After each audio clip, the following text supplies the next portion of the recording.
Fired up. Recording in progress. Let's hope that this day is safer than the last time we were at all of this. I'm in a new broadcasting studio here this morning because my wife has taken over my other one, formerly known as the dining room, for a wrapping project, which I hope doesn't take more than 3 weeks. But anyways, today is, believe it or not, meeting number 6 of the Park Commission Ad Hoc Septic Systems Committee by Zoom. And we've got a great agenda that the fellows have put together for us. I personally think that we're starting to get over the climb and the hump, and we're starting to slide downhill. I know that Dave and Joe and Jason have been starting to work on the draft considerations along with advice from council. And so with all of that having been said, I'll turn the agenda over to Dave. All right, thanks, Ken.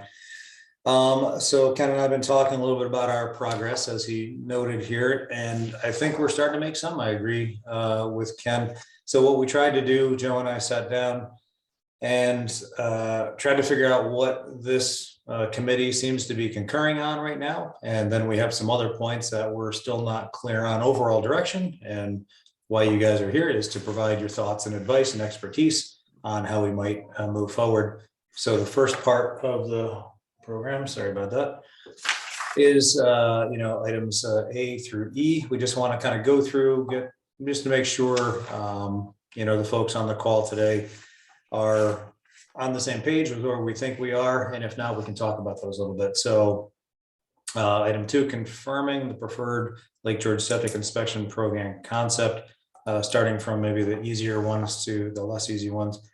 I believe this committee has concurred that we're looking at both residential and commercial structures. What we've established for the area of influence for the program currently is the Lake George critical environmental area, which is defined in commission regulation of the area within 500 feet of shoreline and contiguous wetlands to Lake George. So that's the CEA. And we've also, as a group, found it important to address properties adjacent to nearby DEC regulated streams. So we have added on the additional properties of 100 feet to streams. So that's what we're currently envisioning right now as the area of the program. And I guess what I'd just like to do is, as I go item through item, if there's anybody that has differing thoughts, didn't think that's where we were, wants to offer those other insights, please feel free to jump in. So is anybody, Mr. Mason? I just have one question on that. It occurs to me, when we say that properties within 500 feet of the shoreline, how do we deal with a property that say is totally within that 100 feet off the shore, but that they pump their septic to a location, say 800 feet away from the shoreline, to a drain field in a facility that's way outside of that area?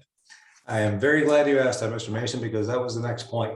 So we've been talking about that internally here, and our GIS guy, Jason, we were trying to push him into identifying magically where each septic system within this zone is, and he confirmed that there is no magic way to do that. So as a proxy for the septic system, we're using the structure itself. So what Jason has been tasked with, much to his delight, if that's a word, is to go through the entire 500-foot CEA and 100-foot of streams and identify whether a structure is itself, a structure is within that area or outside of that area. And then to your point, Bill, if your house happens to be at 480 feet from the shoreline, but you pump your wastewater and your infiltration system is another 200 feet away from that, you could petition the commission to be exempt from the program because you're actually discharging outside of that zone. So that is what we're currently writing up in an overall concepts paper. That's something that I'm working on as I can. I'm hoping to have you guys a draft by the end of this year. So that's the current thinking. If that seems to make sense, it made sense as of at least right now to commission staff, but we're wide open to your thoughts. Sounds fine to me. It just seems like, and I like that it's kind of a gray area. So you allow people to apply for it, because I can see in some cases where it would make sense to want to regulate them, and others you'd see the other way. So yeah, I like the way you're thinking. I await the draft. So that's, again, once this comes out, this is all going to be concepts for folks. Ken? Yeah, Bill, as a commercial owner and operator and experienced, do you think that there's any room or need for this body, quote unquote, to consider commercial projects differently than residential? As far as total regulation and concern, or how we handle them? I don't think I can't think of a reason to do that, except that I had taken that to mean I want to make sure that we're doing both. But I don't really see, probably our engineers would know that better than me. My experience is with just a small community system with 8 homes. So I don't think I speak to that well. Maybe I do. In my situation, I would think it's very similar. It's very much the same. Chris Novitsky, I think your hand was up first, and then Hannah. Can you hear me, Dave? Yes. Yeah, good morning, everyone, because it is morning out here where I'm at. So a couple questions, I guess, Dave, and I appreciate the explanation on the setbacks, but I hope so. For property, I would support having a property, if it's within the 100 feet of a stream or 500 feet of the lake, that you find out where its septic system is, because there's even some setbacks in the municipalities that we have discussed, that have concerns about septic systems within 200 feet of water bodies. So I think, and that's due to the soils and the level of treatment. So I think I would, if a property is within that CEA, I think it should be evaluated. Secondly, I had a question on intermittent streams. So would the Park Commission regulations only be on DEC regulated streams? Because then we're going to be creating that separating layer where a lot of the municipalities go to intermittent streams and their setbacks. So are we again going to be creating that level where the towns may have more restrictive setbacks? So those are 2 of my questions. Okay. Joe, I might ask you to jump in on how we define a stream and where we sit with DEC on that. Yeah, so right now, similar to the stream corridor regs, we would just be looking at the AA special streams mapped or designated by the DEC. That way we don't go down the rabbit hole of what is a stream, which messed us up with stream corridors a decade ago. So right now we're just looking at those larger water bodies as being part of the regulated area. And Chris, I don't think that would interfere with what the towns may or may not be doing with their other programs, because right now nobody has recurrent septic inspections within the park. The 2 that do are on transfer, and that is at least in the town of Bolton case, regardless of location. And then Queensbury, of course, is within that area. So I'm going to jump over to Hannah, who had her hand up next. Yeah, I just kind of wanted to follow up with the first question in regards to the distance and the property line. So DEC kind of did a little bit of an outline with the septic system replacement program that was funded through EFC, and it was 250 feet of the affected water body. And what we did is we did GIS mapping, but it was the property line. So it's not necessarily where the septic tank was, it was just the property of the individual homeowner, just to make it easier. So if it happened to be the house sat back or closer, it was just as long as that property was within 250 feet, they were eligible. I just wanted to throw that out there. Yeah, well, thanks. We had a lot of discussions on the topic of, let's say, for example, the new commission office facility is about 500 feet away from the lake. And if the pump was, pumping at 200 feet back, we're 700 feet back now, does that make a lot of sense? The property clearly touches Lake George. So that would be something we have to, I think, all keep in mind, especially commission staff, that when this goes public, we have to be able to justify each one of these decisions that we're talking about, and there has to be some level of equity. So that's where we kind of are currently. And again, this is only a staff recommendation to this group and to ultimately our commission board, but it seems to make sense. If people have greater ideas, I don't want to bog down the whole meeting with discussion on this one topic. We can always have off-bar conversations, but I think there is a lot of value in kind of what you're saying there. So absolutely. So Carol and then Tom Jarrett after that. Oh, Tom was first. Tom first. Tom, you're on mute.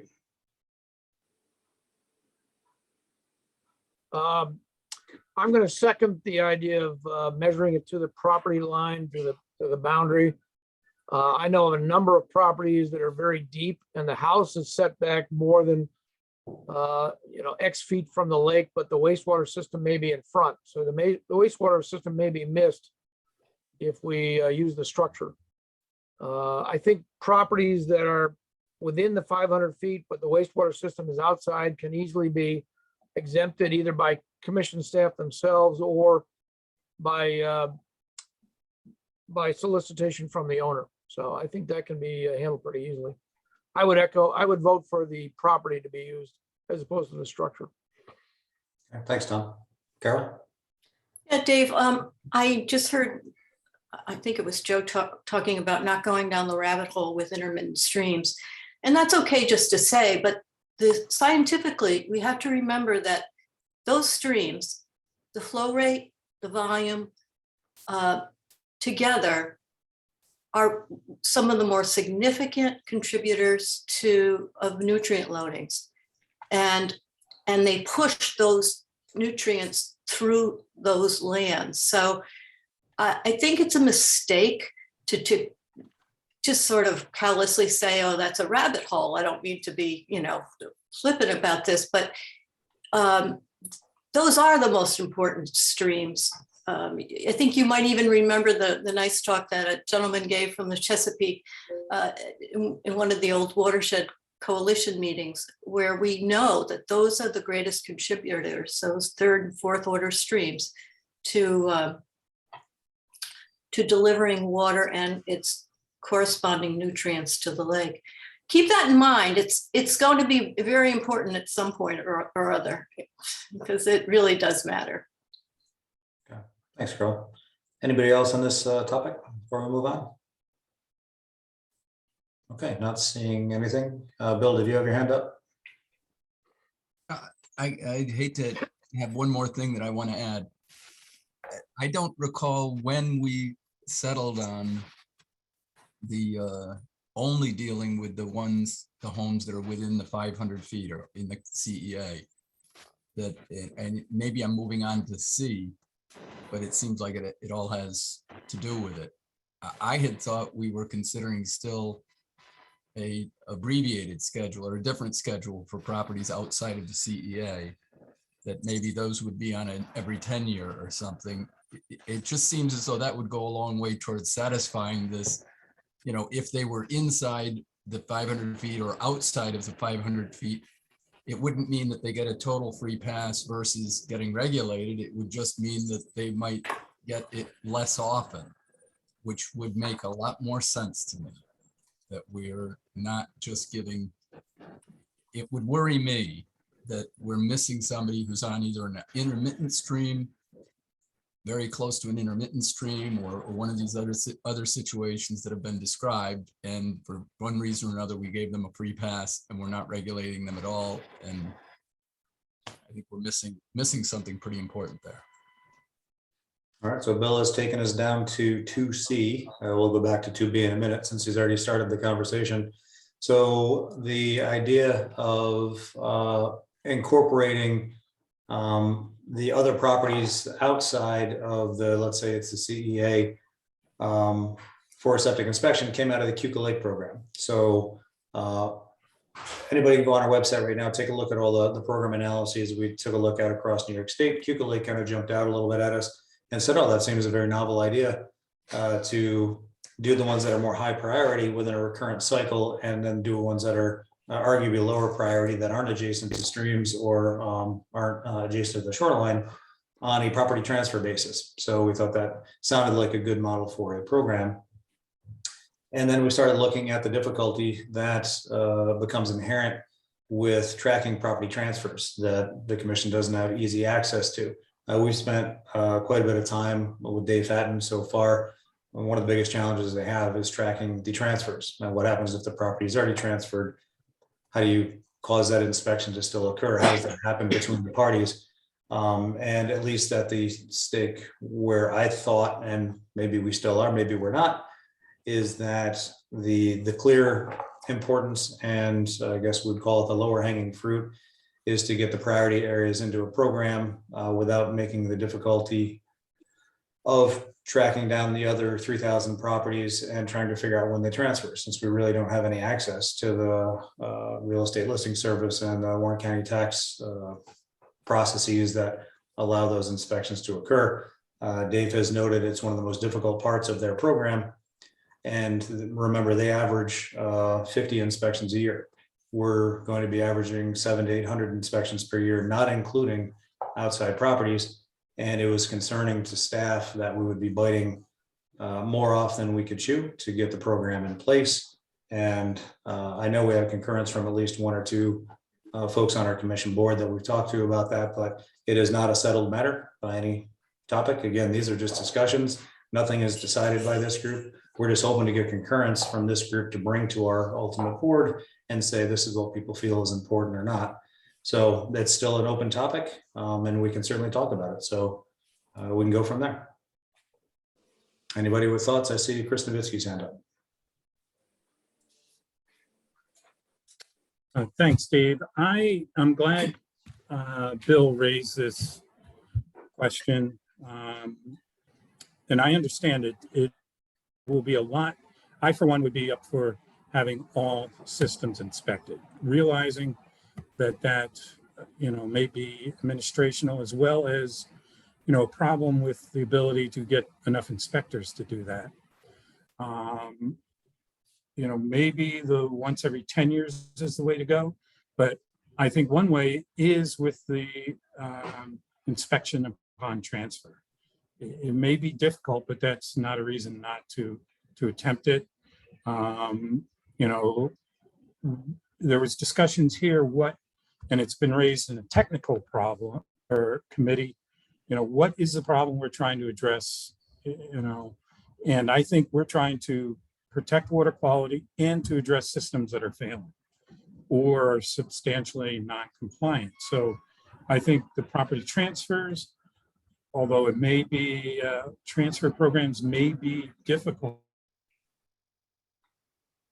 So I think my view as a compromise would be to require all properties being transferred within the basin to go through an inspection program. That way you can, a number of properties that are non-compliant, possibly failing, and to balance that in between the two of inspecting every property and not inspecting them, and you can try to find a balance. So I would be in favor as a compromise to include property transfer for all properties within the basin. Okay, thanks, Chris. Anyone else?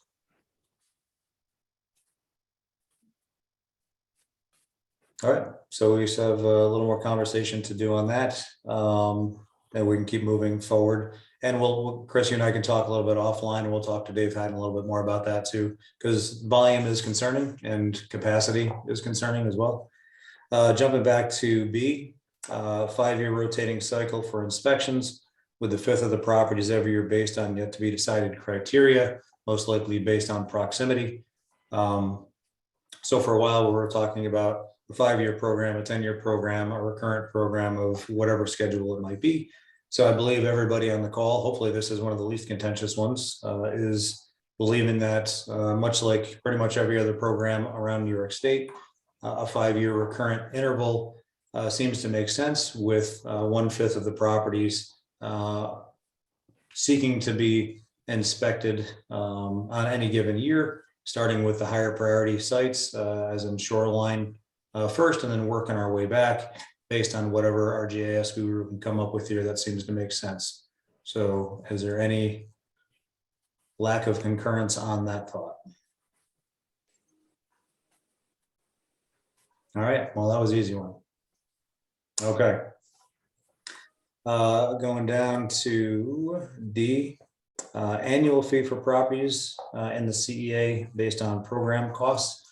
So the programs that exist right now in the Lake George Park are both inspection fee based programs. So when you have a property transfer, those fees are paid by the owner at that time. There are two models that are primarily in use in New York State. One is an annual fee program that is much, much less common, but does exist. And then we have the recurrent, hey, you're going to be inspected, pay your $200. That is the vast majority of programs throughout New York State. Lake George, when the Park Commission had a program back in the early 1990s, it was the permit to discharge program. So each year, the property owner in the program paid a $40 fee. If they were commercial, they paid an $80 fee. And Joe, I think there was additional rates after that for more complicated properties. But that's what it was. It was a permit to discharge on an annual basis, and that's the way it was set up. I don't think that was the contentious reason or the problematic reason from a procedural standpoint why the regs were vacated. And there's merits and drawbacks to both. And I think you guys saw a brief concept paper that I sent out to everyone that just described the pros and cons. They're not hard to figure out. It's mostly public perception about if they're paying $50 a year, but not getting an inspection for the 5th year, what are they paying for? As opposed to paying $250 once every 5 years at the time of inspection. The pros and cons are listed in that brief concept paper, and they're expanded upon in our current concept paper. But the general idea is a recurring 50-year fee to everyone in the program leads to a much more consistent stream of funding to administer a program. And it also is a lower number that should be not very difficult for people in that zone around Lake George to handle. At $50 a year, you're talking about a dinner out. So it's not exactly going to break the bank for most people. So that's what we're looking at right now. I think that was the preferred model by people. We were calling it for a while a quote management program. We can call it whatever we want, but I believe that's the way this group was leaning. And so any thoughts, if that's not the case, or if it is the case, any thoughts on it? Carol? I kind of want to go back to, we briefly went over the commercial things when Bill said, whatever, I don't remember, but we didn't talk really about commercial. So what would be the fee there for commercial? We haven't gotten that far yet. We're just talking about the Residential recurring cost versus once every 5 years, you get a bigger bill. So that's what I'm looking for. But we haven't talked about how much it would be for commercial. We have not. What do you expect it to be? I haven't even gotten down that road yet, but it's either going to be the same or slightly more. 30 years ago, it was double the cost per commercial, but we haven't looked at those numbers yet. We don't know that 95% of the properties in what we'd be considering the zone of inspection are residential, 5% are commercial. The reason I bring that up is because a lot of the mid-sized systems we know DC is unaware of. That's a fact. DC would most definitely agree with me. So I can't see excluding any commercial systems in the basin. And so that does have repercussions here in terms of cost, because we really need to go back and inspect those as well. But I bet you're going to say, well, those are things that DEC should be doing. Well, yeah, but it's not fully being done. So I want to know where it's DEC and where it's Park Commission, where's the break going to be? I'm not sure I understand. Are you talking about people or properties outside of the inspection area? Yes. CEA? Yes. Okay, well, we talked about properties outside the CEA earlier, and it appears we haven't settled that case quite yet. And for the cost of it, we haven't settled that either, but I'm still right now interested in making sure that people are on board. If we're going to present a case to our Board of Commissioners, we'd be looking at an annual recurring smaller fee than a one-time inspection fee. It doesn't sound like a huge deal, but from the people I've talked to outside of our bubble that we're talking to here, it has actually been an important point. So is there anybody that opposes the idea of moving forward with a smaller annual fee as opposed to the currently established Queensbury and Bolton programs of the fee-based program when you have your inspection? What about these commercial things? Okay. Let me see. Tom Jarrett, you have some thoughts. I like the annual fee. It's a routine payment each year. I think that's easier on the homeowners than only when it's the inspection happens. Just to complicate things, I think we have some very small commercial properties versus some very large commercial properties. So the fee structure probably needs to be broken down a little further for commercial. Small commercial properties might be similar or slightly more than a residential property, whereas the big commercial properties need a larger fee, I think. Okay, thanks, Tom. Chris? Possibly similar comments to what Tom just said. I support, and I guess my concern would be where there may be opposition. And, you know, obviously the commercial properties will have their speedies permit, so they already have a permit fee with DEC. Park Commission comes up with another permit fee. And the businesses have a big voice. So I'm just want to make sure that the commission's aware of it. I'm not saying one way or the other, but I would hate to see, you know, a program as important as what we're discussing, you know, be jeopardized by the permit fee. So with, you know, will you be hitting the commercial entities twice, and will that possibly jeopardize the program? So just something to be aware of. Don't have an answer right now. And just something maybe everyone can think about and try to find the best solution so that the program's not, you know, in jeopardy. So. All right. Okay, thanks, Chris. Anyone else? Could someone explain what the commercial properties actually have as far as inspections go in the wastewater management systems? Do they have an inspection already in place?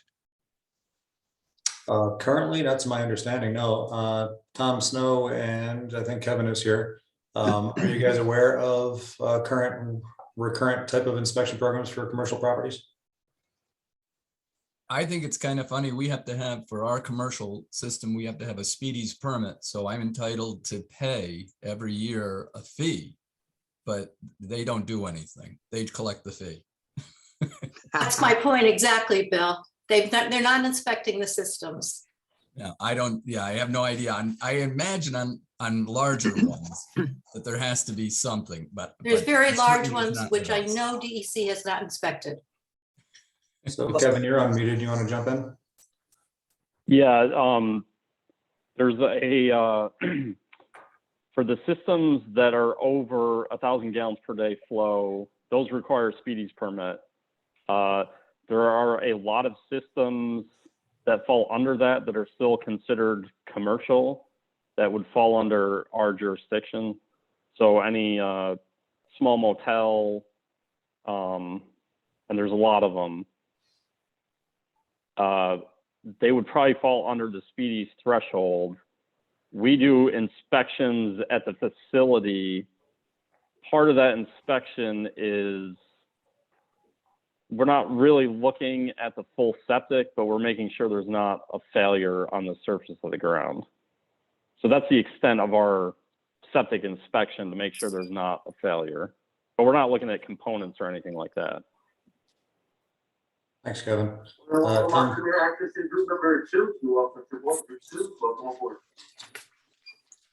Tom Snow, do you have anything to add from your DEC perspective? Well, as Kevin mentioned, you know, we would be issuing a permit, and as Bill said, he pays a permit fee for that for that facility. So between 1 to 10,000, you know, would be considered sort of your intermediate size things. So I would have to go back and look to see what sort of inspection requirements are of the applicant, you know, the permit holder, that they would have to do on their own. that's not necessarily that doesn't really fall into my wheelhouse here. So I would have to follow up with folks. I'd have to check with Dan or Don Canestrari here to see what if anything specific that is required of the permit holder to do from an inspection perspective. So I'd have to get back to you. Thanks, Tom. Kevin, you have your I hand just up. wanted- Yeah, I just wanted to add something. If you're over 1,000, most of these systems are going to fall under the Speedy's general permit, and part of that is they do, I believe they do annual or semi-annual inspection of the level of their septic tank. But if anybody's actually doing that, I highly doubt it. But there are requirements in the general permit that require them to at least inspect the sludge level of the septic tanks. Great. Thanks. Dave Miller, you have your hand up? Yeah, that's what I was going to mention under the general permit. And another thing that popped in my head, and I don't mean to go backwards, but just something to add to your list, Dave, is the question about the status of Warren County and in the future, maybe other counties, if they're moving forward with a transfer inspection program. Is there a partnership opportunity for properties outside the CEA or Division of Labor for some of those types of issues? Again, nothing is passed yet, but I know there's been conversations, and I don't know if there's opportunities in the concept papers to have MOUs with other entities for those types of situations instead of the commission having to manage it all. That's just a thought. Thanks. Anyone else on this topic? Well, I think it's kind of important to understand the commercial side of the house, seeing that it probably will require a different set of training and at least some understanding of the way the operations of those septic systems are run. Yeah, I know Dave Hatton's not on the call, unfortunately, today, but the systems that we've seen, residential and commercial, they're not massively different. And, Sean or Tom can jump in. They're more complicated. They have pump systems and alarms and those types of things, but a lot of the residential properties have very similar systems nowadays. Sean, do you have any thoughts on the complexity of those inspections? No, a lot of them fall into the way that you described, but if there's, package treatment plants, which there could be, they could certainly get more complicated. And in those cases, we might need to lean, the Park Commission might need to lean on DEC if you find what you perceive as a problem, right? I could see the situation where you might say, hey, we're not confident that this is correct, but we'd like DEC to come inspect. But I would think with 5% commercial sites in the CEA, those are more of the rarities than a more conventional system that's used for commercial. Yeah. Okay, thanks. Carol, one more comment and then we'll move on. I'm aware right now of a commercial system being inspected, and we're talking $1,000, for inspection. So by engineers. I don't know what you would charge, Tom. Are you still here, Tom? Where are you? There you are. If you were going to inspect a large system, what would you charge?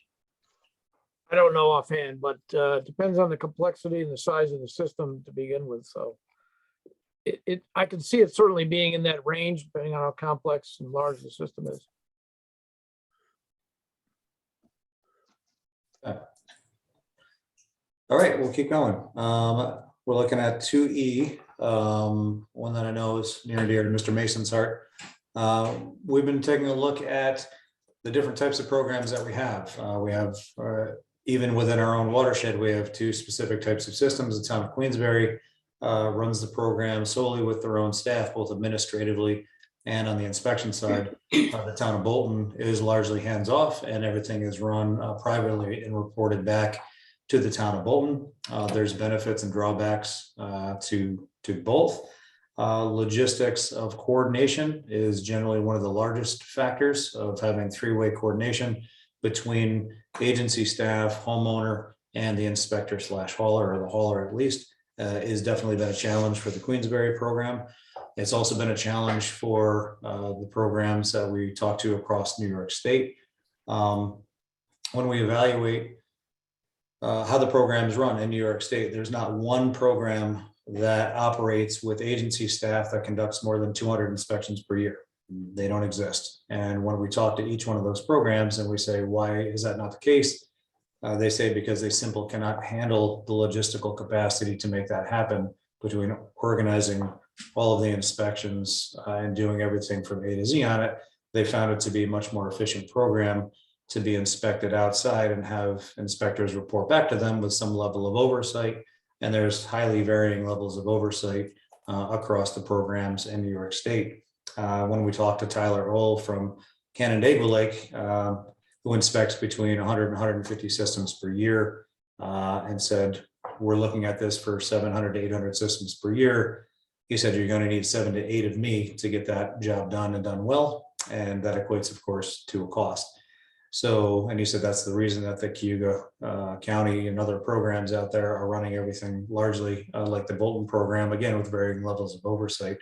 So again, at the staff level, because that's as far as we've gotten so far, is a hybrid program where we can gain the efficiencies of the Bolton model and the potentially more consistent outcome of the Queensberry model by having things administered individually by homeowners, where they would reach out to an inspector and a hauler, get that set up.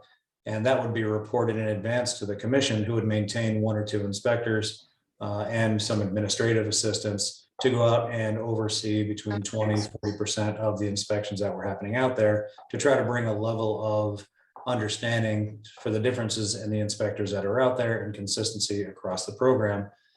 So that comes at a considerably lower price tag and a lot easier for the homeowners to administer themselves. So we're writing this up in a concept paper right now, but there seems to be a lot of merit to that idea. And we're not breaking new ground here. That is kind of where most of the programs are in New York State. So we wanted to kind of throw this out as right now at the staff level, our preferred alternative for logistics, for program management and cost. But we want to get that out there to this committee to say, what do you think? And we know what the strengths and drawbacks are. I don't think we need to litigate those ad nauseum. But if anybody has really strong opinions, of course, starting perhaps with Bill Mason, we can kind of advance from there and see where people land. If we think we need to do a lot more work on it, we certainly can. But those seem to be the 3 models that we can choose from. So Bill, I'm going to throw it to you because you and I have already spoken about this today. Right. The biggest concern I have on this whole issue is consistency of the program. We've talked about it before. I also, between the 2 systems, I think that the Queensberry model is easier to control, easier to make sure that it's more consistent. And I think that it delivers, from what I've heard and seen, that it delivers a better product. So, but I recognize everything that you brought up about the cost of it, and the size of it just seems huge. So maybe we'd have to go with some kind of a hybrid program. The other thing on consistency is I'm already noticing over time in Queensberry that there's a little bit of inconsistency developing over time. And that again that's just a management thing, to stay on top of it and make sure that everybody's trained properly and that they stay with all of the standards and they don't let them sort of erode and sort of walk away from them. So those are the concerns I have. And I lean towards the Queensberry model, but I get it that for money wise, we might have to find a compromise model. And what we have at least again been talking about internally is how do we help to achieve that consistency and high quality from an outside inspector. It comes down to training, comes down to oversight and expectations of if an inspector from Hometown Sewer is doing it one way, and an inspector from IBS is doing it another way, that's not going to lead to a consistent outcome. However, every program has their inspection sheets, which of course need to be filled out. The more detailed they are, the more that is required to be submitted informationally from pictures, then the higher quality we're going to be getting out of that as well. So I think there are controls that can be put in place to help ensure, Bill, a higher outcome. But we haven't done this before. It's easy to sit outside and say, boy, we would do it better if we ever did it. But we haven't done it, at least not in 30 years. So that's why we want the best ideas and minds out there to say, if we were to go in a certain direction, here's how you could actually make it a little bit better. So this is one of the bigger ones for today. So if you have thoughts, now's the time. Carol? Well, Queensberry's idea when we started doing that whole thing was to get the program going with consistency, build on that. So if you at least establish that program internally and it's running well, then you can start farming it out, if you will. So the option shouldn't be the other way around. It should be get a good system working and then, see what can be done in the future. But I just strongly believe we need an internal system. Okay, Dave Miller? Yeah, on the question of certified private inspectors, I was just wondering, would, in addition to their other certifications, would a commission certification be in play here? So you ensure the consistency you're looking for? So the inspectors would be on a commission list of certified inspectors and you'd have the relationship there. That's just a thought. Correct. That's item 3A. Yep. Chris Novitsky. Yeah, thanks, Dave. I agree with Carol, because when you take a look at the Queensberry program, which I think has run well, found a lot of problems. And, Sue Wilson's on the call. We've been trying to get some data through Bolton on their program. And it seems that there is a discrepancy in the number of, substantial upgrades that have been required or failures. So my thought on this is to go with a more in-house program, because you think about it, it's going to really be that first inspection, that first go through. Once you inspect these 3,400 properties, then you've got a database and you know about the systems. You'll know what is there for the systems. Then when you go through that second round, the inspections may not be as onerous, as difficult, because you've got a database on the systems. And maybe at that time is when you go to a more, you can outsource it a bit. Or, if you know what the system is already, and you've got plans, you've got a recent permit, then I think maybe those can be sourced out to certified inspectors, and one's systems that you have no information on may be controlled more administratively by the commission. But I do support more of an in-house, because as I've said throughout, the meetings here, consistency is what we need. So I definitely would lean more towards an in-house, at least initially, to get that first inspection round through. Thanks, Chris. Sean?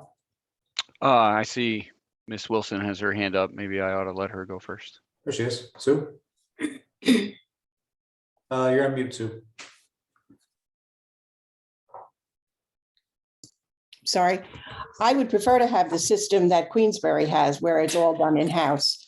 Because we do the entire town, that made it difficult. That's why we opted to go with the training of the inspectors.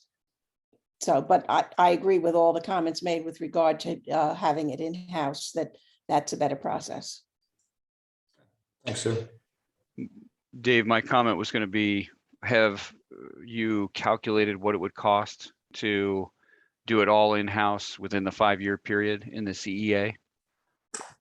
To our best estimate, yes. If we do numbers off the top of my head, I believe it was 4 inspections per day, 4 inspectors, assuming flawless timing and everything works great. We could get that whole program done for between $200,000 and $250,000 a year. That's assuming everything goes well and we're not involved in any way in follow-up. So that's a big question that is probably the biggest hole in the program right now in terms of if we find, I think Dave Hatton would tell you in the ballpark of 15 to 20% of systems that they've looked at require some level of upgrade more substantial than a speed leveler. And who does that fall on? It falls back on Dave Hatton in the town. So we're going to give Christmas presents to every town around the basement and a whole pile of them to John Graham and saying, thanks to us, here you go. You now have 100 systems to work through your consolidated board of health and your planning board and your zoning board and all of your engineers and everything to do all of this work. You're welcome. So that right now, I don't know, is a sustainable model. I'm not sure if the towns and or John are going to love everything about the outcome of this program, and we need to confirm that.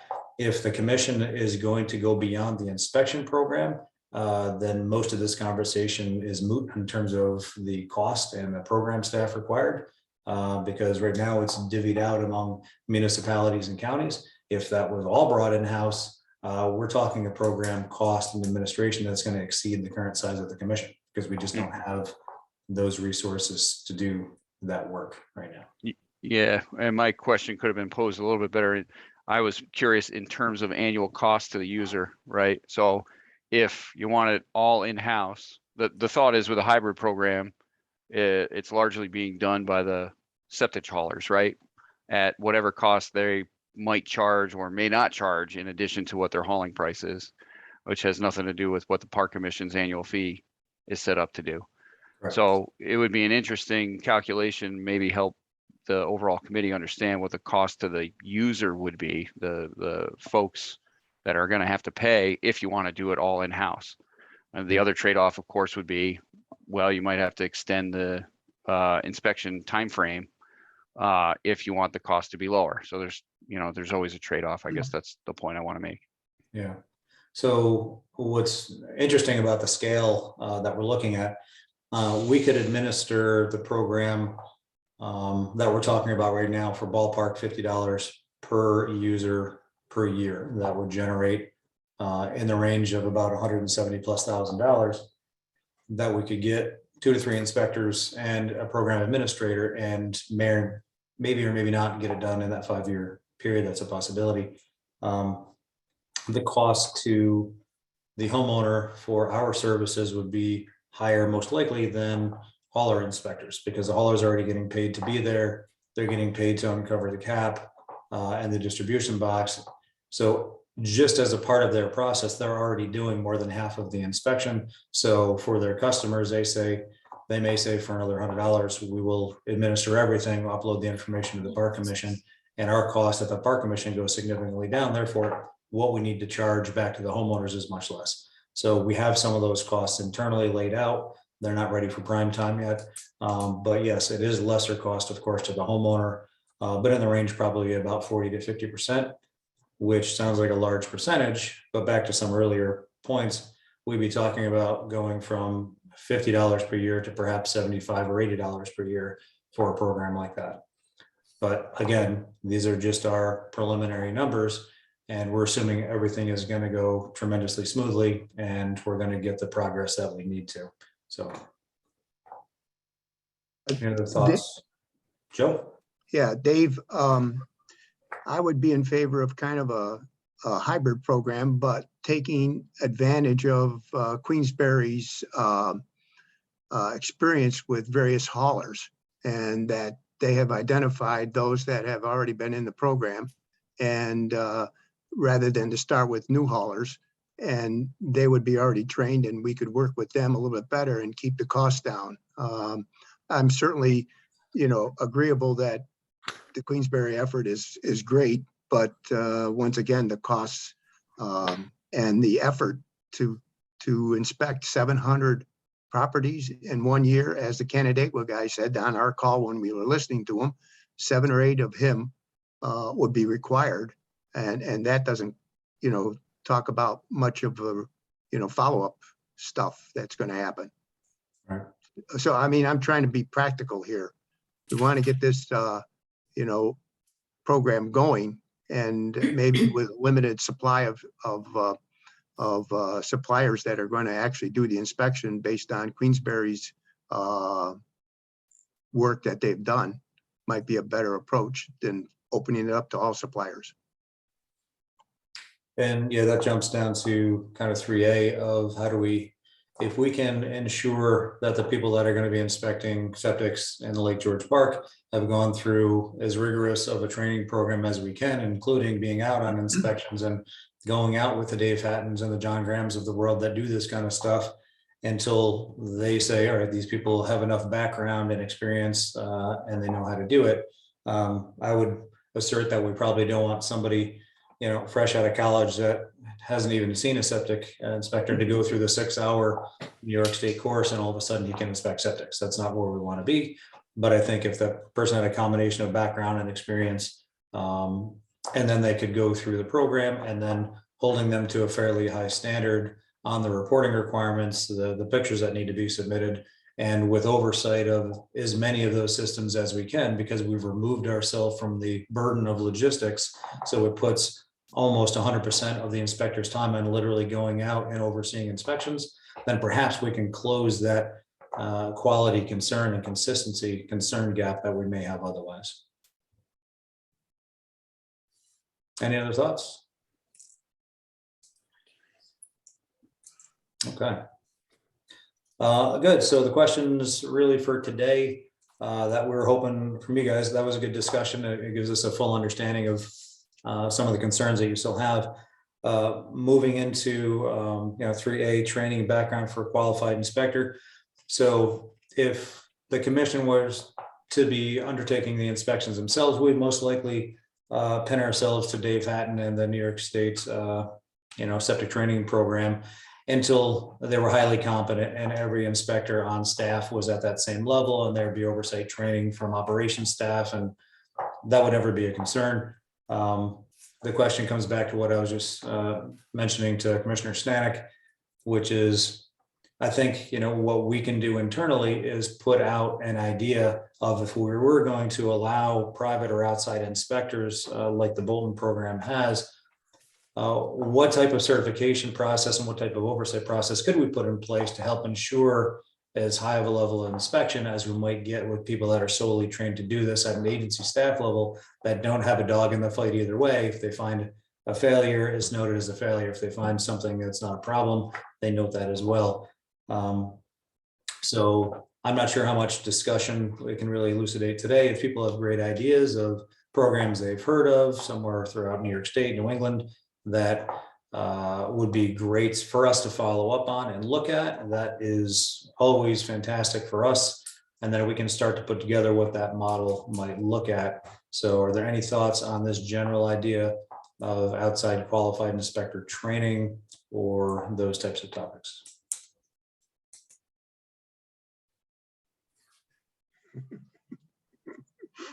So hearing none, why don't we put together a draft next week? We've already been kicking it around internally, and we'll send something out and say, if we were to run with a hybrid type of a model, this is the type of thing that we would be looking at in terms of getting someone to a level that we're comfortable with. I'd want to sit and talk to Sue. I'd want to sit and talk to Dave Hatton and say, where have you guys found the holes in the program? What would be better? And we've already done some of this with the other programs around New York State. But I think we can put something together that would make sense for you people. So instead of wasting time today, why don't we see if we can get you something by the end of next week or the following and see if that makes sense too. Does that work? Yep. Okay, good. Now, the more complicated one and really the crux of today's meeting is 3B. What represents a failure and requirement for correction and upgrade? So this gets into the challenge of, I think we can all identify, if you go to the Dave Hatton training, the New York on-site wastewater training network training, they're going to say, if you find these things, the backflow is broken, the level of water in each of the outlet pipes in the D-box is off, you see cracks in this, blah, blah, blah. Those are failures that need to be corrected. We don't need to waste our time on that. I think those are pretty straightforward. I think where the question comes in is going to be, I think what Commissioner Mason had as an experience in the town of Queensbury, which is he was identified as having a functioning system, but didn't meet the current 75A codes because of sizing of some of those components. And is that something that a program such as this would look to encompass, which is if we're meeting or we're looking at a property and Dave Wick has a 4-bedroom house, but he only has a septic tank that's 1,000 gallons and it's required to be 1,250. Am I going to be required to upgrade that system following the inspection or no? So there's benefits, of course, and drawbacks. There's significant cost involved if we're looking to upgrade everybody to 75A. And there's a lot of time involved at the town and county levels to also administer those changes. So I open it up to the group and let's hear your thoughts on where we sit on this pretty important topic. Claudia? Thanks, Dave. I'm sorry I was late. We had a bunch of committee meetings. Can you guys hear me? Yes. Okay. This is an area that we did spend a lot of time on in the septic committee at the county level. Hold on, let me tell these guys. Hold on. Thank you. Sorry.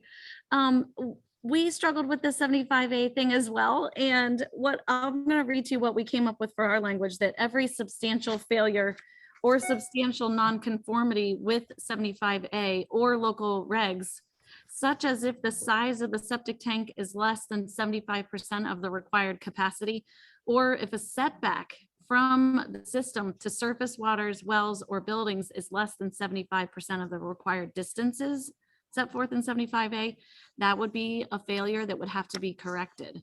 I'm not saying that's, fantastic, but that is language that we got to that we felt like would give people some clarity about exactly what we meant by a substantial failure to meet the requirements of 75A, knowing that not everyone's going to be able to meet the setbacks, especially with systems that are old, unless they go back to the town, because we were not trying to trump the town Board of Health. So they would have to go back to the town and get required variances from those setbacks, or get whatever approvals they needed from the town for a new kind of system.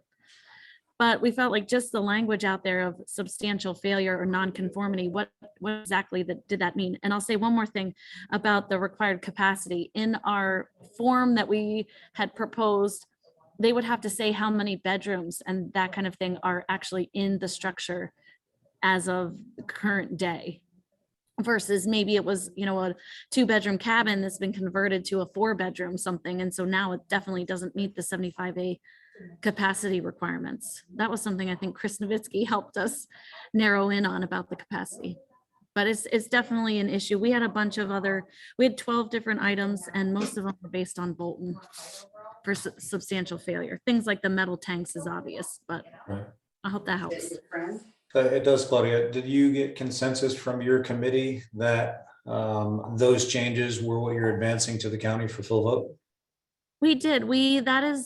Those are the 12 items that qualified as a failure that we did forward to the full board, and we had the public hearing with that language in there. We actually had 2 public hearings. We had so at the last full board meeting after the public hearings, we referred the proposal back to the septic committee, and we met earlier today. We didn't take any firm action. Just as a quick update, our law was to be done at transfer. And I think a lot of what we heard was that was going to be too cumbersome for people when they're trying to convey their property. So we're looking at changing and doing something like you guys are proposing every 5 years.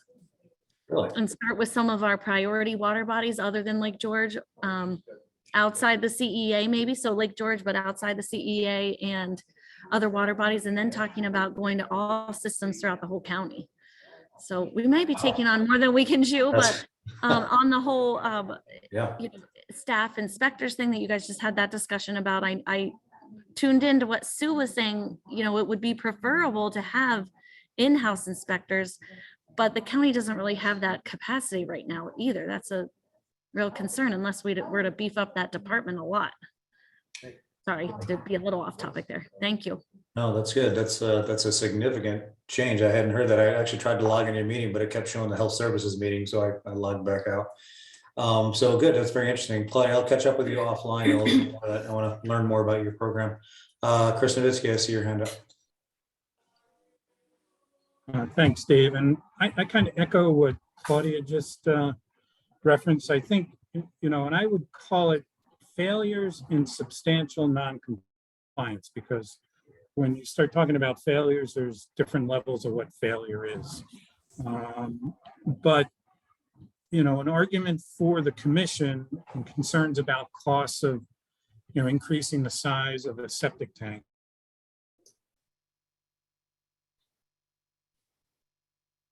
Long-term costs as well, because if people have an undersized tank, that is the main leading cause for failure of a septic system, is the inability to properly settle out solids, or if it's undersized, solids will build up too fast and be conveyed to the absorption field and lead to failure, which will be a much, much more expensive, much more costly, much more inconvenient system to address and a failure. So I think it is a cost, but it is relatively minor when compared to what is the main leading cause for septic system failures. I think, as Claudia said, the existing transfer programs have a good list of items that should be considered as failures or non-compliance, and that way there would be that consistency. I think those lists were worked out well, had some good input from professional engineers, as well as the administration staff there. But undersized septic tanks, a leading cause.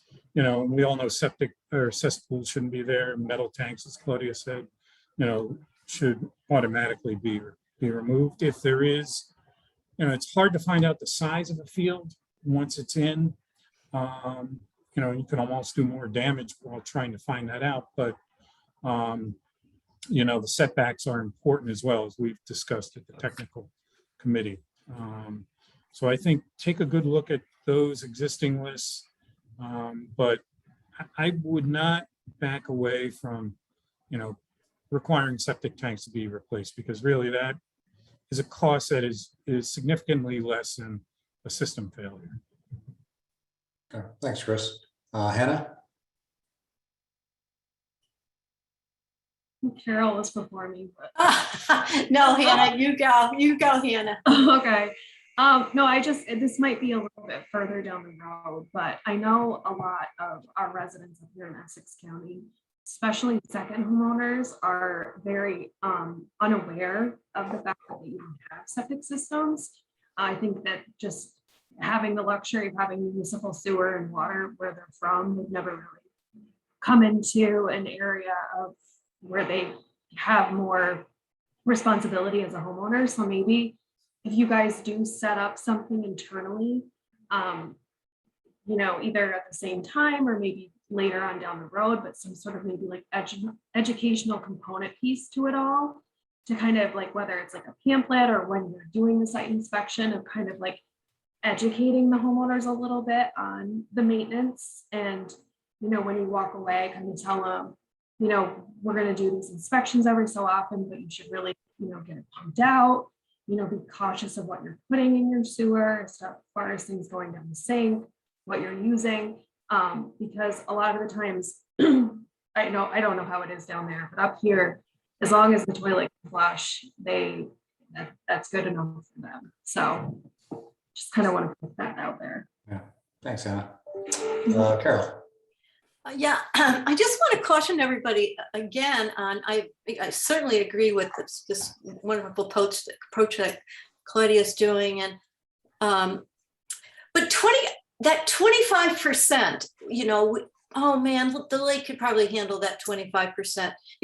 What is that 25%? Is it 25% if you have, if you're, compromising on a setback?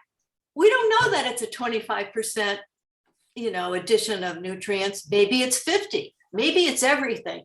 So I don't want people to associate substantially okay within, 25%, 75% with the fact, with a 25% loss. For example, and I'm sure this isn't included, but I'm going to say it out loud just in case. if you have a separation to water table distance that's more than, that's 2 feet, and you're going to say, oh, well, that's pretty close to 3 feet, so that would be okay. It's not, it's 100% zero. You know, it doesn't do anything for us if we have that for a separation distance. So we have to be really careful on what we're compromising on, because some of them aren't compromises, they're just throwing in the towel. And I can think very quickly of setbacks, and I can think very quickly of separation distances. So I don't know if that's on there, Claudia. Was anything like separation distances to depth to water table? No, there wasn't anything about that. Okay. Separation to the water table, no. Okay, that's good. You have to comply, in other words. I hear you. Okay, because I think that's where a lot of the failures are going to come around here, is in separation distances. And then, you know, what's the size of the absorption field? You know, people are assuming ETUs, as I put in the white paper, of course, they're assuming ETUs are going to take care of the phosphorus, and we know it's not. We know we depend on those absorption fields. So these are all things that we have to be careful when we stipulate a substantial, deviation from there. So I just want to go through each of your 12 points if we could, not right now, but maybe send them around so we can see exactly what they are, and then use them certainly in some way, but maybe, be careful about certain points. Well, thanks, Carol. Tom Jarrett. Couple of thoughts. One is, I think we ought to differentiate between deficiencies and failures. Something like a T that is missing, or a cracked baffle, or a D box that's out of plumb, or something of that effect, I would call a deficiency, not a failure. They can be corrected fairly easily, and it doesn't mean the system has already failed. But a failure might be, as what Claudia and Carol were just talking about, is substantial nonconformance with setbacks, visible signs of failure. Those kinds of things are really what constitute a failure, really what damages the lake in the short term. The other things are structural deficiencies that can be corrected in the short term and prevent the long-term problems, prevent the real failures. The other thing is, Claudia, don't panic over the concern of transfers generating a scheduling or stress problem with homeowners. When the Park Commission tried to do this back in the 90s, it generated huge response from property owners trying to get their systems upgraded. They knew what was going on. They knew they had to have them upgraded before the next inspection. So I think if the word gets out that these are going to happen upon transfer, most homeowners are going to start taking proactive action. And I think the proper notice to homeowners around the lake could forestall any concerns that way. You're always going to find a few that are going to be pissed off about something, but I don't know as I would abandon the transfer in favor of 5-year inspections automatically. Thanks, I don't know if I Tom. made myself clear or not. Any other thoughts on this topic before we move on? Bill? Yeah, I would encourage, Sue wanted to talk. Sue, do you want to read for me? I keep missing Sue. I just saw Bill. Sue, I'm you're sorry, muted. I've seen Sue's. I'll go ahead, and Sue, you'll come after me because you're still on mute if you don't know it. The only thing I would encourage, I witnessed a couple of systems here that went through the rigorous Queensberry inspection, which I support, and they did a nice job.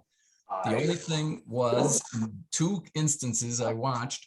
Does anybody know Steve's phone number? Big money.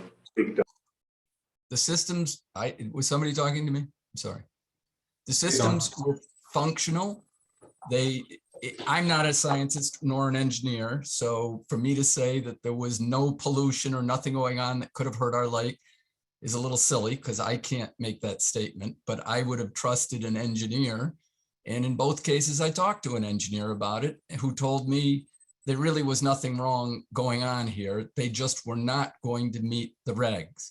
So, and thinking about that, I encourage this committee to think about putting in some kind of a waiver process, or if we're, instead of the 25%, or which I think a little flexibility is a good idea, but you've got to be careful with what you're doing with that. I agree. But I think one of the criterion that might make sense is that if an engineer were to say, wait a minute, this system doesn't look like everything you're used to. It doesn't make sense on 75A, but it's working perfectly. There's nothing wrong. It's functional. And we should not go there. I think we should take that into consideration instead of, just a thought. Okay. Thanks, Bill. All right. I don't know if Tom and Carol's hands were from before. Sean? Oh, they're from before. All right, Sorry. Sean? I can appreciate what Bill's saying, and I agree that flexibility in the standards always a good thing because there's always exceptions to the rule. But I worry about the engineers that might just do what it takes, unfortunately, at risk of their own certification to have a system pass, right? Not to say they're gonna, I don't know how to say this the best way, but basically someone calling a roster of engineers until one of them says, yep, it works. So, something to think about when we think about that exception. Okay. All right, so we're gonna have to keep working on this topic because we also need input from the town. Sue, had some thoughts?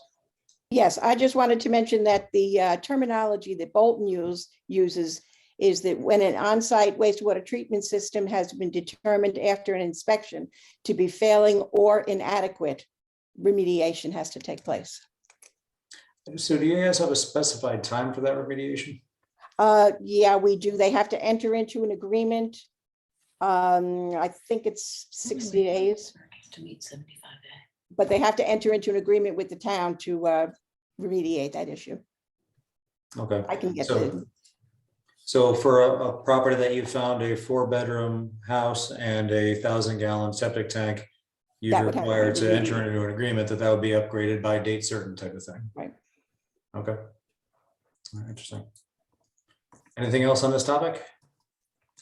Dave, this is Tom. So from Hey, Tom. DEC, just want to mention to folks in the state septic repair and replacement program that I wrote back a couple of years ago, we tried to outline kind of exactly what you're describing, sort of what conditions would demonstrate or exhibit failure, from a deficiency perspective, as a component deficiency perspective, as Tom Garrett was mentioning, also to location deficiencies. So from the purposes of trying to, I guess, tackle it from a funding perspective, we tried to outline what some of those, criteria would be. So we have that in the criteria, if you want, or the program rules, or whatever we're calling them at this point, for the state septic repair and replacement program. We've identified a number of those things. So maybe that's something that, folks maybe want to take a look at to see if there's something that can be pulled from there or gleaned from there to help out with this initiative. Okay. Tom, you probably have the email blast I sent out. Perhaps if you get a minute, if you could reply all with whatever those standards might be, I think that'd be helpful. Sure, I could do that. Thank you. Anyone else? Okay, good. So like all meetings, we like to wrap it up by 3:30. So we just want to outline a few what we think are the next steps before our discussion today. We can always add on things at the end. Where we think we are right now, we have another few weeks to go on our expanded concept document that's going to be out there for you folks to take a look at and provide some thoughts on. We haven't gotten to the stage. We have our counsel on the line today. We haven't gotten to a stage yet of any type of formal movement on this topic so far. All of this has just been conversation. At some point, if the commission concurs, we'll be moving in a certain direction. Now, at that point, we'd like to take whatever current documentation that we have, and that would be formulated into the more formal documents. So we're trying to fashion what we have right now into almost a pre-environmental impact statement types of documents. And so we hope for some of that to be ready in January for folks to take a look at. It's going to be up to Chairman Parker to discuss that with our overall commission chairman, Bruce Young, and find out when we're ready for prime time to move forward in that fashion. But we clearly have work to do based on some of our conversations today, and I think where we sit. B, we do need to sit down and meet with the counties. I tried and failed to get a consensus date with the town supervisors around the Lake George Park. So we're going to step it down one notch to the code enforcement officers. So I see we have Dan Baruch here on our call. So I think what Joe and I are going to do is simply reach out to each of the towns individually, see if we can get a half-an-hour call and say, hey, Dan, if we happen to find 15% failures on these on an annual basis, so let's say 15% failures on X amount of inspections, 700 inspections, we're looking at 100 properties that may or may not need to come in front of some level of board or Dan himself. Is that even a realistic thing to do? So we have not yet elicited their responses to some of this. So that is a huge step that we're going to try to accomplish in December, and have hopefully a formal response from most of them in January. Outreach to all property owners. So we've had, I think, 4 articles that I know of that have been out there in the Post-Star, a few snippets here and there in the Lake George Mirror and the Chronicle, one in the Times Union. So there has been some general understanding of what we're working on up here, but it has not been targeted towards the audience that we think may be the affected audience. And I think we're just about ready to do so with a targeted mailing. Thanks to the LGA for putting on their septic educational program. I wasn't able to attend, but Chairman Parker was, I think Joe Thune was, so was Jason. I heard it went very well. So thanks, Chris, for you and Walt for doing that. We need to expand upon that to a direct targeted audience. And we're going to be crafting for Ken's review a simple one-page letter letting them know the status that we're at, and invite their involvement in these meetings or anything else, because we're getting to that point where we're going to want some of that feedback. And lastly, we really need to work to finalize the program in terms of our standards. We have a technical committee. I kind of skipped over Sean, but I think we're kind of wrapping over a little here. I think Sean can jump in and say we're working at the technical review committee, but Sean and I were kind of back and forth a little bit, and we agree that we haven't made substantial ground on moving forward with any full consensus on technical ideas. Tom Jarrett's on that group. A few folks on the call are on that group. So maybe Sean, before we kind of sign off, you can kind of give your perspective on where we are maybe, and how we can maybe incorporate some consensus ideas into the next agenda. Yeah, I think you summed it up well. We haven't reached consensus. I think there's some consensus around a few ideas, but there's still a lot of other ideas that haven't reached consensus yet, right? You know, one of the things that came out of the second committee meeting that rose to the top was the need for consistency in application and enforcement of the existing standards, right? That alone will provide a lot of benefit. I think there is a consensus around the prohibition of reduction in field size, or at least leaning towards consensus on that one, where Appendix 75A allows you to reduce your field size depending on what system you use. But much like the DEP program, not allowing that reduction in the Lake George Basin. We did all agree that deficient systems need to be upgraded, right? And we're talking about the definition of what is deficient, what is a failure. And then we're also talking about what systems, if any, might need to be prohibited within the Lake George Basin. A lot of those ideas do come from the New York City DEP watershed regs. And so further evaluation of those and how and what might apply in our basin seems warranted by everybody. Chris Nowinski mentioned it earlier in this call. We don't yet have full consensus on, with the new design standards, what problem we're trying to solve, right? And I mean that more specifically than just protection of water quality. You know, do we want to focus on phosphorus loading? What other elements are we really concerned about? And I think that would help drive that group to a resolution. yeah, so it was a robust discussion. We got cut off at the end, just like this one. Didn't have enough time for the full conversation. We're gonna have another one soon. A lot was discussed, but a lot still needs to be discussed, I think. Okay, thanks, Sean. Mhm. So I'd like to get feedback from people that haven't yet spoken on this. Dave Floyd, you've been listening into all of our meetings. What's your current perception of the conversations, the direction we're going? Do you have any thoughts?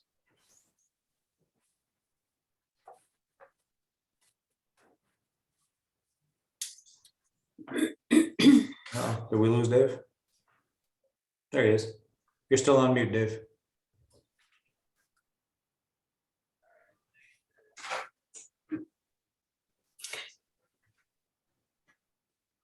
Okay, There you go.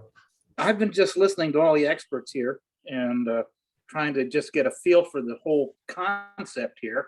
And my major concern is still the number of haulers that we have in the area.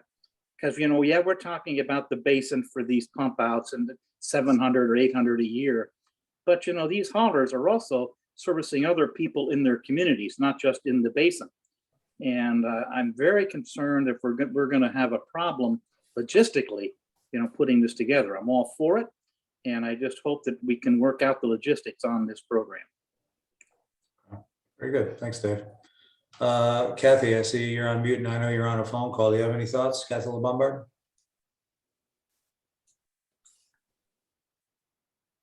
There she is. You're on mute, Kath. There you go. Here I am. I'm sitting here in the airport in Chicago.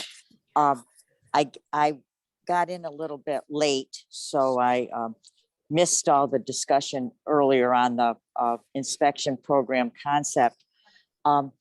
Right now, I just feel that we've got so much on the table, and that we need to just focus and zero in where, like you just said, we don't really have the consensus yet because there's so much out there.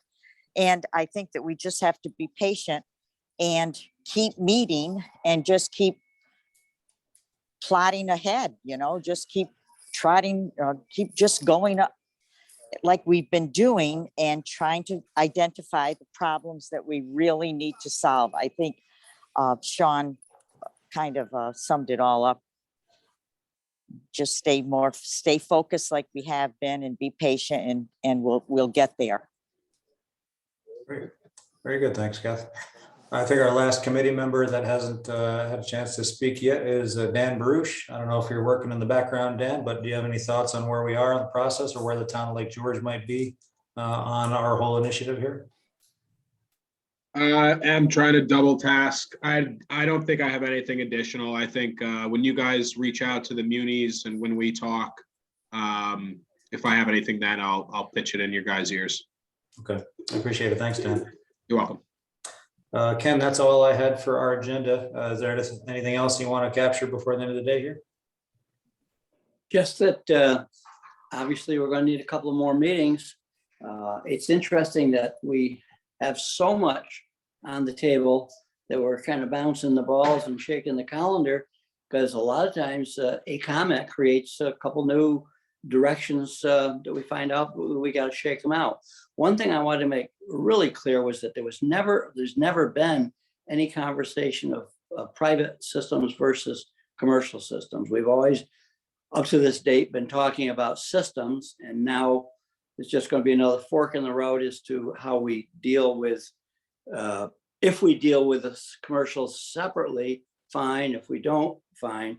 But there's never been conversation of excluding commercial systems, obviously. Other than that, I know none of you are shy about asking and offering your contents during the in between the meetings. Let's continue to do that. December is a tough month for a lot of us with families and whatnot, travel, so we'll just kind of bump over that. But we're looking forward to getting this done. Very good. Thanks, Ken. So I will be getting out some additional information, and I'm going to work with Sean on setting up a follow-up technical committee meeting for those of you on the call that are on that group. We're hoping to get something going as soon as next week. We'll keep you posted. Other than that, it sounds like I think we got through our agenda today with a few minutes to spare. Thank you as always for all of your time volunteering for this effort, and have a good rest of the week. We'll talk to you soon. Thanks, everybody. Take care. Thanks, everyone. Take care.